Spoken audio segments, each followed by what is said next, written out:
Penjara bagi sebagian orang pasti terkesan angker, tertutup dan interaksinya terbatas.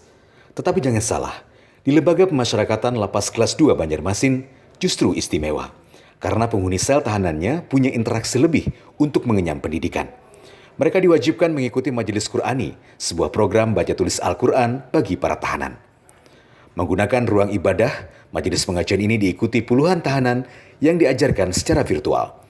Selain belajar membaca, mereka juga diajarkan untuk menulis huruf Arab dan mendengarkan tausiah.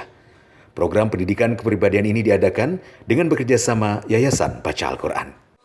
Kemarin kita bekerja sama dengan kegiatan Yayasan belajar membaca Al-Quran secara virtual di Bogor.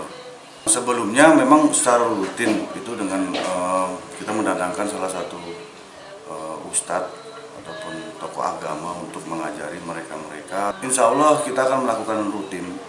Jadi ini kemarin sudah kita komunikasi dengan yayasan yang di Bogor. Mungkin dengan pelajaran ini kita dikasih waktu 4 hari untuk pertama kali. Puluhan tahanan yang menjadi peserta kegiatan ini begitu gembira dan hikmat mengikuti materi Majelis Qur'ani.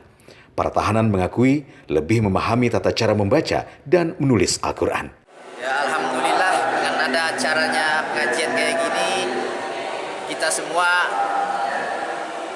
yang tadinya nggak bisa ngaji ya bisa lah sekarang. Menulis juga bisa. Memang sebelumnya adakah kegiatan kayak gini bang di sini bang? Sering. Sering bang ya. Ya alhamdulillah.